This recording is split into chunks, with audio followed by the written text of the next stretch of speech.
Olá, boa noite, assalamu alaikum, tudo bom? Eu sou Brisa Sócio e esse é mais um vídeo Momento Leitura. Dessa vez estou com um texto muito interessante, um texto científico da Roseli A. Casson Fontana, da Unicamp, O Corpo Aprendiz. É um texto científico, faz parte do meu currículo, né? Do curso que eu estou fazendo, de pedagogia.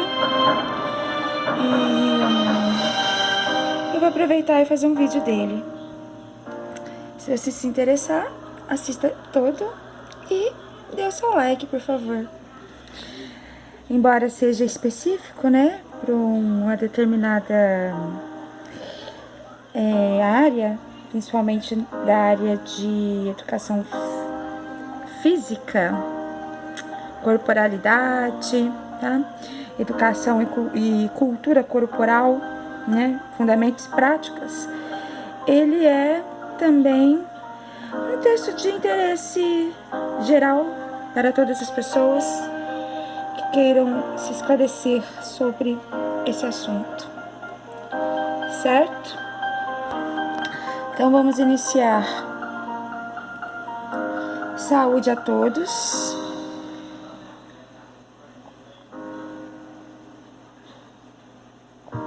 E a todas. Vamos ver aqui. Os acasos, tá? Não os casos. Os acasos. Ensina-nos Proust. Põe-nos diante da possibilidade de tirar do esquecimento dramas singulares e tramas cotidianas, que usos e costumes banalizam e tornam naturais. Deixa eu baixar o som.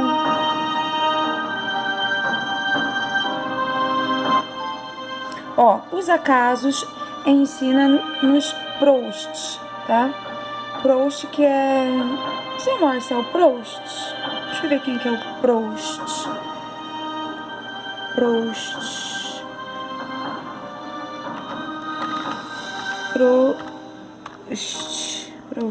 vamos ver. Marcel Proust, eu acho que é esse aqui mesmo, ó. Vamos traduzir. Peraí, Marcel Proust, tá em inglês. Tradução, Marcel Proust. Tradução.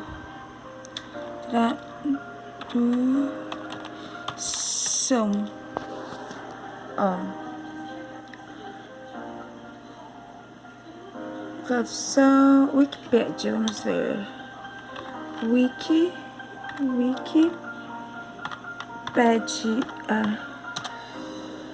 Então, elas começam com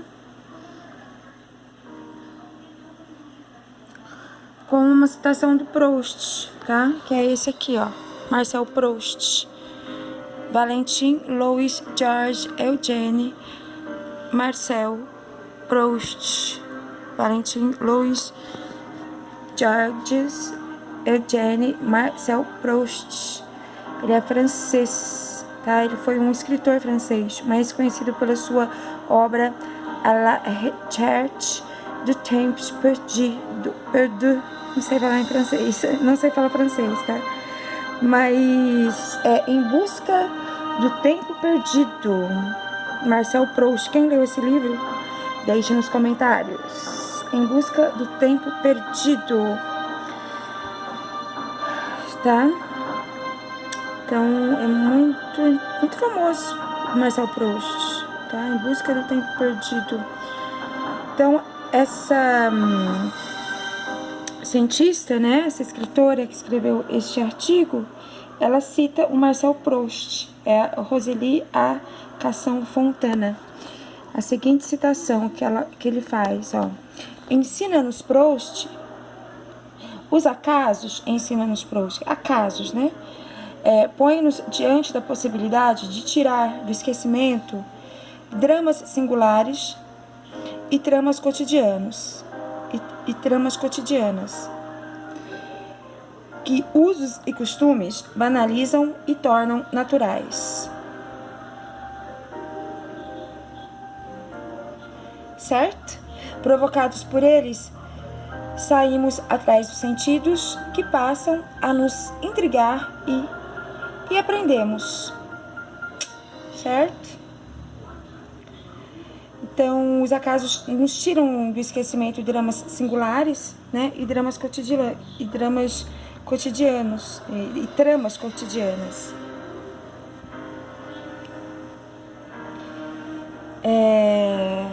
Então é bom, né? É interessante essa frase para refletir um pouco, né? O convite para participar deste livro produziu em mim efeito semelhante, desencadeando rememorações que me instigaram a buscar a história não contada deste corpo que venho sendo. Ela fala, né? O corpo dela. Que experiências e sentidos me constituíram? Que signos se inscreveram em meu corpo? Como deles fui me apropriando? Mais do que a exposição da memória, seduziu-me a possibilidade do relato de um aprendizado e de seus caminhos. E então, o que traça um lado sustenta o outro. A ginástica e o livro.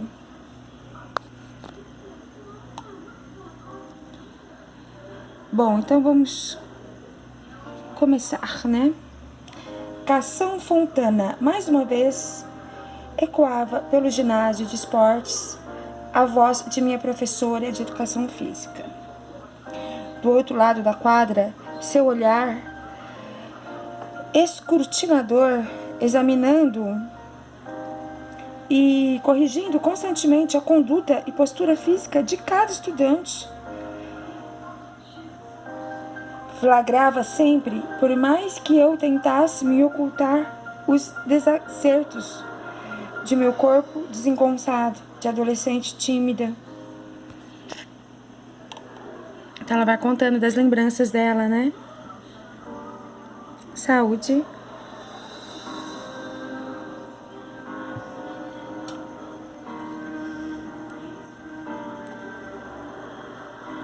De início, eu tentava aceitar e acertar. Procurava repetir em casa as cambalhotas, os movimentos do vôlei, as corridas e saltos. Era assim que eu, aluna exemplar, estudava as outras disciplinas. Aplicava-me, repetindo os exercícios, procurando imitá-los e memorizá-los.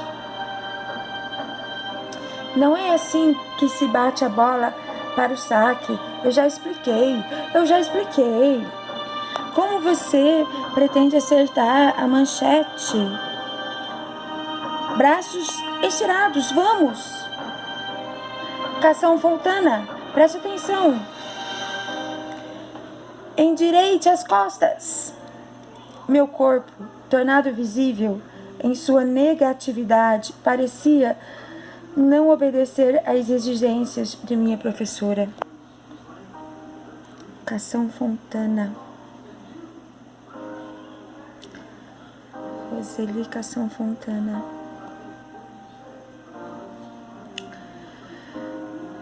Então, é aquele estilo, né, da época que ela era aluna. Exposta às correções públicas, sentia todos os olhos sobre mim, ouvia os risos de minhas colegas de classe, olhos baixos, embaçados, o choro sufocado, engasgando-me, coberta de vergonha. Ansiava pelo fim daquele suplício que se repetia 2 vezes a cada semana, que 2 aulas por semana, né, de educação física. De forma dolorosa, Tomei consciência daquele ritual avaliativo constante, de que tinha um corpo atrofiado, desatento, inadequado, sem tônus, sem força, sem resistência, sem conserto.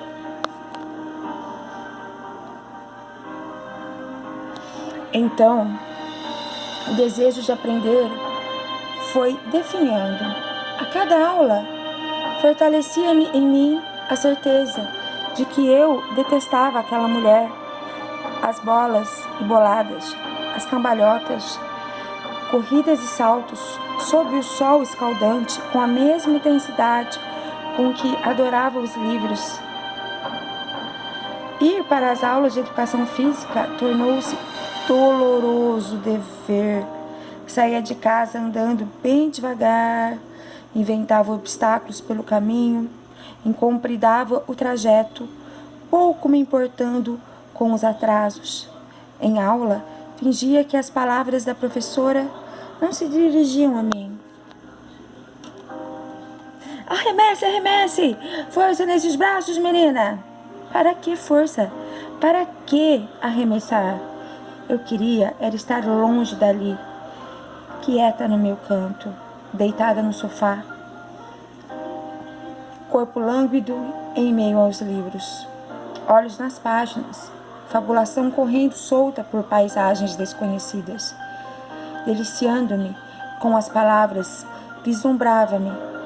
Aprendia a me conhecer ou a não me conhecer, os personagens e suas ações. Acolhendo-os, recusando-os, aprendi a ser mais sensível e receptiva às histórias dos outros e a mim mesma. Filha de professora, eu aprendera a ler desde muito cedo. E, muito cedo, me entregava aos prazeres do texto, dividindo-me entre eles. Então, ela se dividia entre os textos, a bicicleta, o pega-pega. Minha mãe não poupava esforços nem dinheiro para que essa paixão pela palavra em mim se instalasse. Contos de fadas, livros de história, as longas narrativas de Lobato que me tiravam fôlego. Tamanho encantamento que em mim produziam, compuseram minha história inicial de leitora.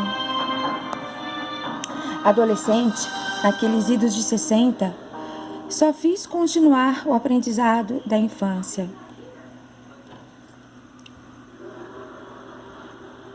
Deixa eu ver aqui. Da infância.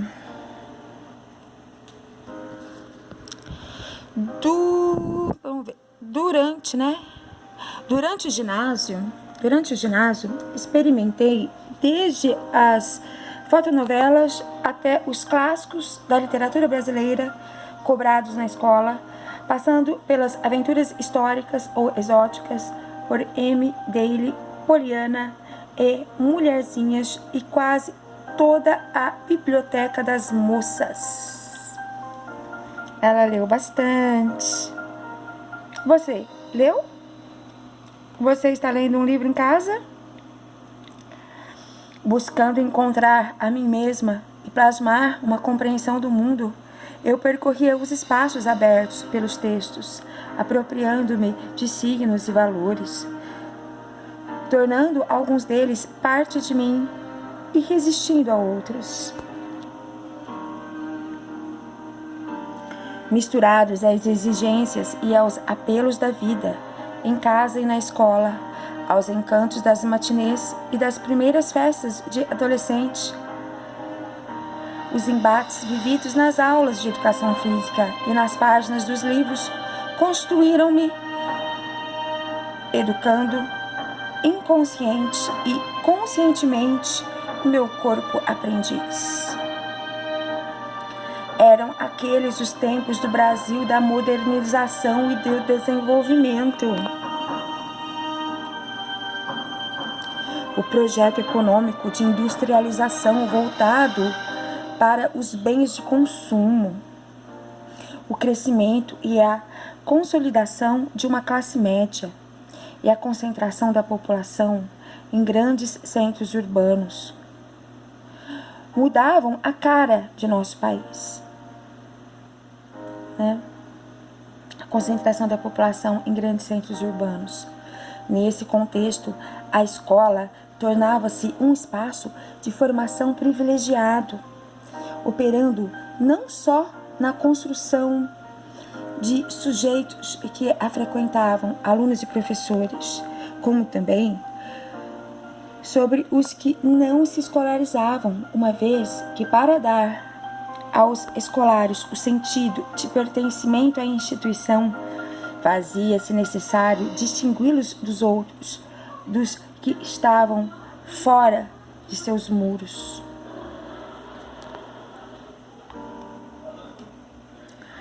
A instituição escolar destaca Guacira Louro, alvo de atenção dos religiosos, dos estados e das famílias.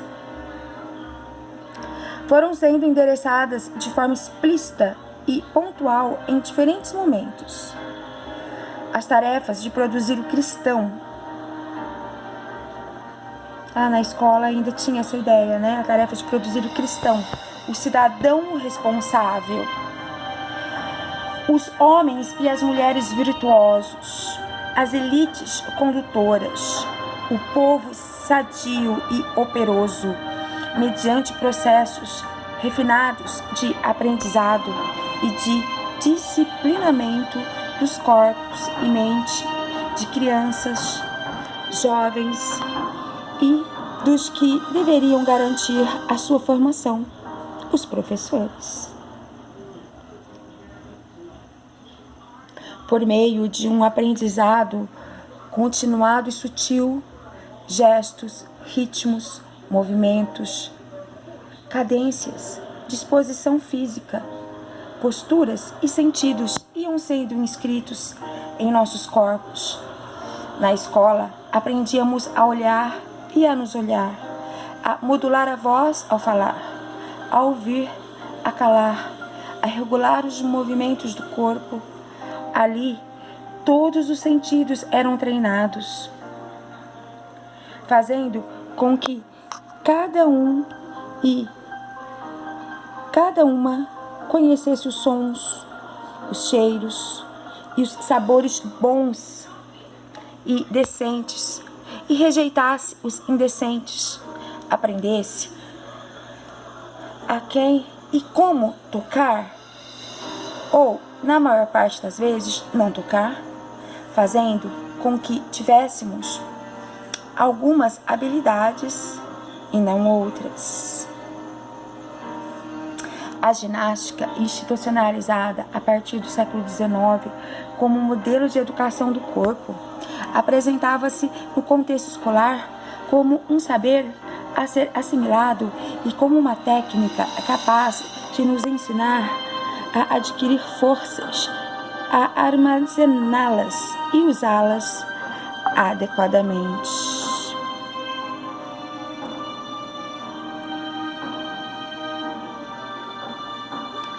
Naqueles tempos eram outros, né?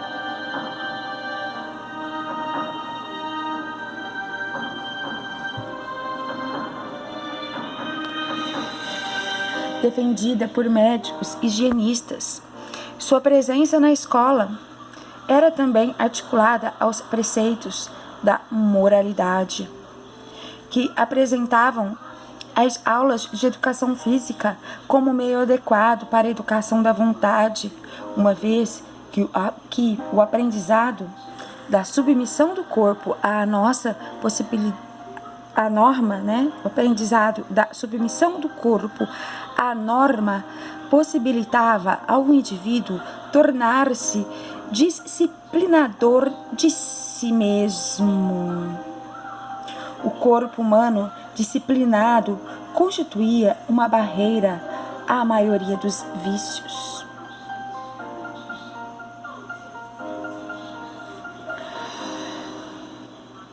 Mens sana in corpore sano. Mens sana in corpore sano. Mente sã, corpo são, né? Acho que tá em latim. Mens sana in corpore sano. Mente sã, corpo são.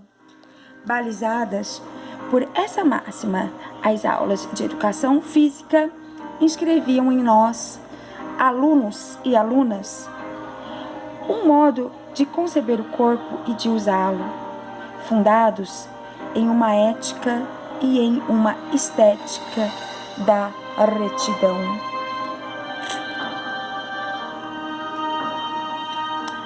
Realizadas em separado para meninos e meninas, as aulas de educação física eram o palco privilegiado de demonstração de uma sexualidade saudável e da individualização dos corpos.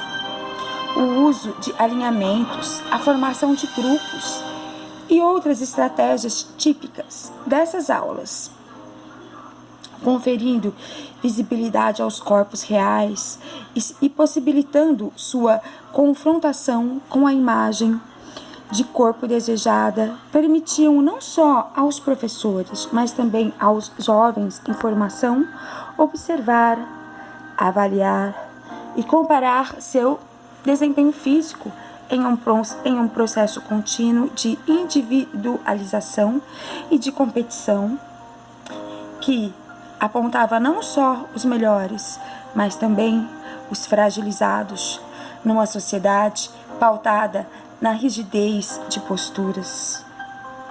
Entre os fragilizados destacavam-se os meninos que não gostavam de praticar esportes e a timidez corporal das mulheres. Mesmer, referindo-se à masculinidade hegemônica, destaca que a prática esportiva e a ginástica foram e continuam sendo consideradas naturais e instintivas na formação dos meninos. Não gostar de praticá-las ou não apresentar um bom desempenho eram e ainda são indicadores de algo errado em seu desenvolvimento sexual. Com relação às meninas, a timidez corporal era aceita como resultado de uma educação do corpo baseada na autoproteção, a fim de evitar machucaduras nos seios ou órgãos reprodutores, no caso dos meninos, na limitação dos contatos físicos e na ocupação de um espaço corporal pessoal muito limitado pelas mulheres. Para melhor lidarmos com essa timidez, éramos chamados a coordenar, harmonizar e disciplinar os movimentos dos nossos corpos em exercícios e práticas esportivas adequadas à nossa constituição física. Exercícios para tornar o corpo flexível e capaz de sustentar a si mesmo.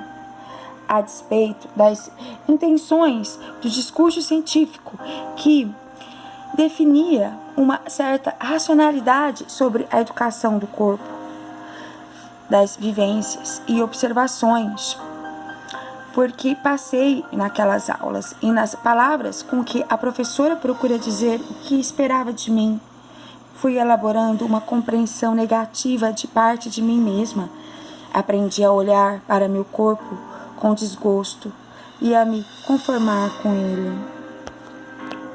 O aprendizado evoca uma ideia de elaboração dos significados e sentidos das práticas culturais em cada um de nós, nas relações sociais que somos. Aprender, diz Gilles Deleuze, em sua leitura da obra de Proust, o Gilles Deleuze, na sua leitura da obra de Proust, diz respeito essencialmente aos signos. Vamos ver então o que Gilles Deleuze diz. Os signos são objetos de um aprendizado temporal. não de um saber abstrato. Aprender é, de início, considerar uma matéria, um objeto, um ser, como se emitissem signos a serem decifrados, interpretados. Não existe aprendiz que não seja egiptólogo de alguma coisa. Alguém só se torna marceneiro, tornando-se sensível aos signos da madeira. O médico, tornando-se sensível aos signos da doença. Tudo que nos ensina alguma coisa emite signos. Todo ato de aprender é uma interpretação de signos ou de hieróglifos, que é a escrita dos egípcios, né? Hieróglifos.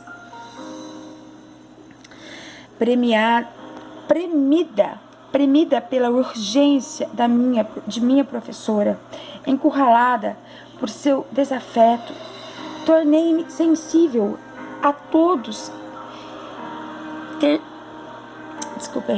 A modos, tá? Tornei-me sensível a modos de sentir e de viver meu corpo, que não passavam pelas práticas institucionalizadas da ginástica como atividade culturalmente valorizada. Mediada por ela e minhas colegas de turma, aprendi a recusar os signos instituídos pela educação corporal deliberada que vivi na escola e a interpretar os sentidos do corpo pelos textos e pelos gestos de leitura que em mim se iam inscrevendo. Entre as práticas educativas das jovens dos setores entre as práticas educativas das jovens dos setores médios aos quais eu pertencia, ela está dizendo que ela é da classe média, né? A leitura ganhara grande impulso no período.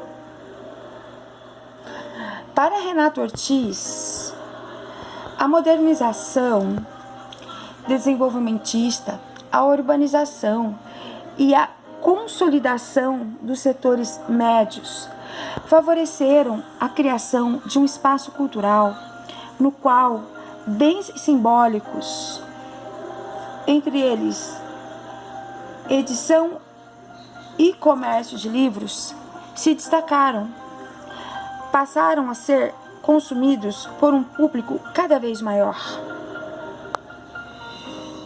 Os hábitos de leitura, como forma de lazer, ainda que sob vigilância materna, conquistado pelas mulheres mais abastadas e alfabetizadas do século XIX e início do século XX, reconhecido pela Igreja Católica, que a partir da virada do século passara a incentivar a leitura de romances honestos, os que punham em cena uma boa lição de moral e que favorecessem a edificação da alma e do caráter, alcançou os setores médios em edições baratas, de gênero romance e folhetim, vendidas em livrarias e bancas de jornal.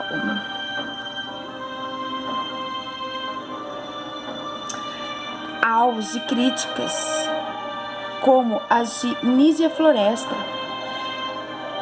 que no século XIX já reivindicava o acesso das mulheres às leituras que lhes esclarecessem e fortificassem a razão, em vez do romantismo. Os romances de família não só educaram gerações de jovens brasileiras, modelando subjetividades e inculcando estereótipos e preconceitos que influenciaram o imaginário de seus descendentes, como também fortaleceram a indústria editorial brasileira a partir dos anos 30. Essa literatura de entretenimento tinha como a educação escolar e dentro dela a educação física, seus propósitos educativos, assumidos pelos autores, editores e por instituições de peso como a Igreja, analisadas por Teresa Cunha em sua intencionalidade normatizada. As práticas de leitura instauradas por esses romances desde suas primeiras cerimônias de apropriação, ou seja, o contato com as capas e títulos, as letras, enfim, a materialidade mesma do livro, ao conteúdo do texto, procuravam não perverter a imaginação feminina, garantir o lugar que a mulher deveria ocupar na sociedade, naturalizar a estrutura econômica vigente, bem como as relações inter e intraclasses e legitimar as elites brasileiras mediante sua identificação com as representações que se faziam das elites europeias que lhes serviram de modelo, notadamente para a educação feminina.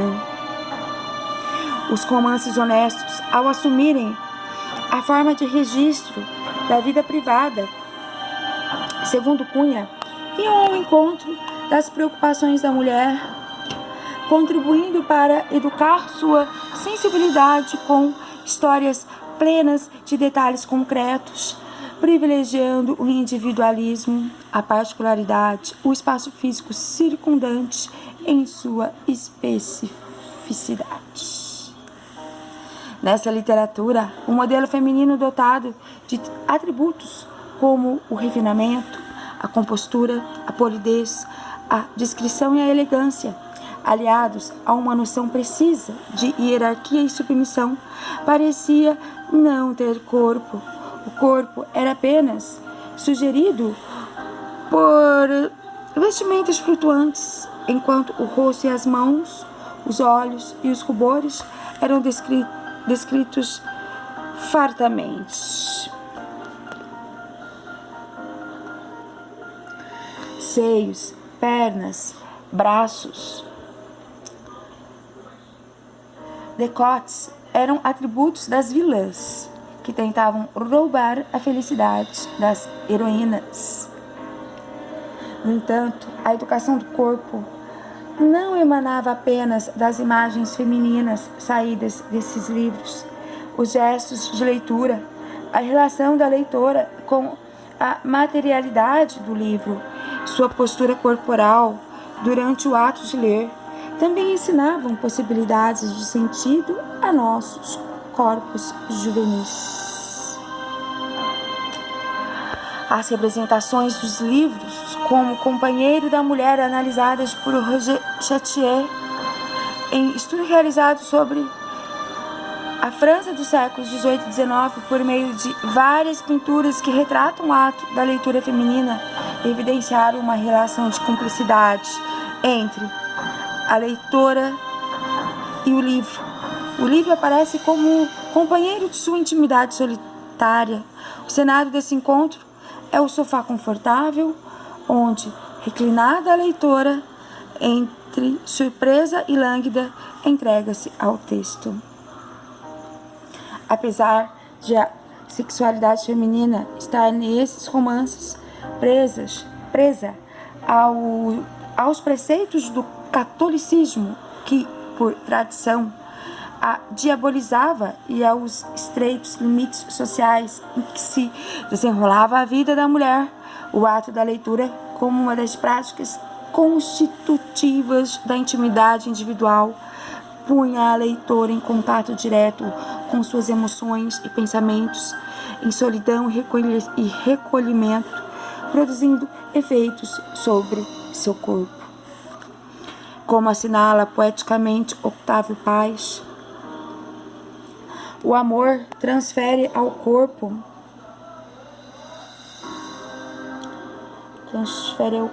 o quê?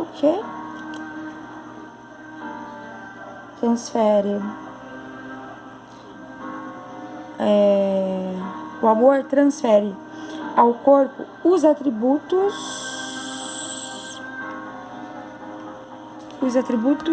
da alma, tá? E esta cessa de ser uma prisão.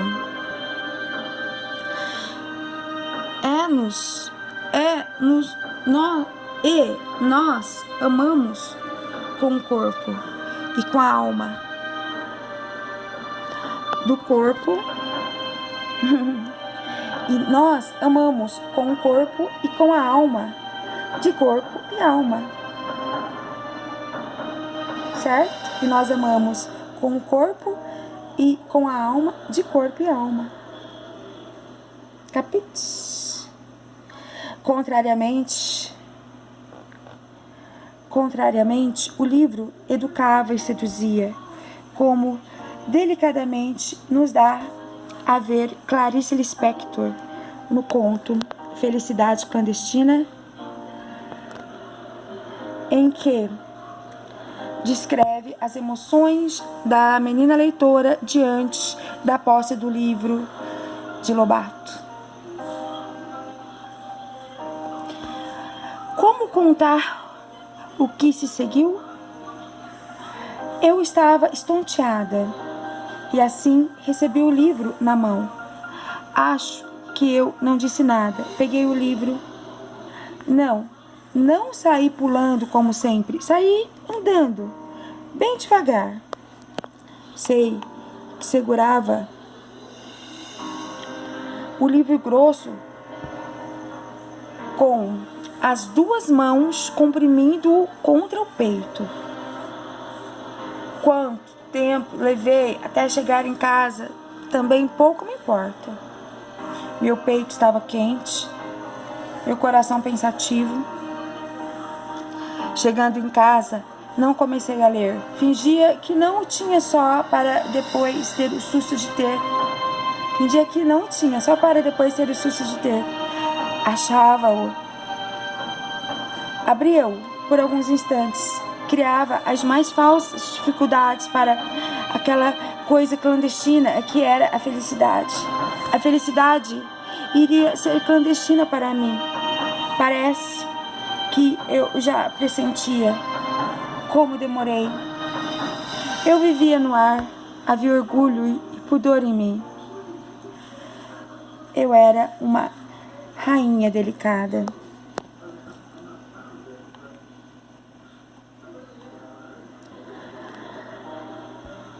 Eu era uma rainha delicada. Às êxtase, sentava-me na rede, balançando-me com o livro aberto no colo, sem tocá-lo, em êxtase puríssimo. Não era mais uma menina com o livro, era uma mulher com o seu amante. Isso aí é um trechinho, deixa eu ver aqui, rodapé 21, de Clarice Lispector, Felicidade Clandestina. Então esse foi mais um momentinho leitura, espero que tenham gostado, tá? Desse texto da Roseli, ela é da Unicamp, Roseli A. Cação Fontana, aqui, ela é da Unicamp, tá? O título desse capítulo é O Corpo Aprendiz, tá bom? Que eu li aqui agora pra vocês. Se você gostou, deixe seu like, por favor. E se você não foi inscrito no canal, inscreva-se. E até o próximo Momento Leitura. Wassalamu alaikum. Bye. Tchau. Beijo.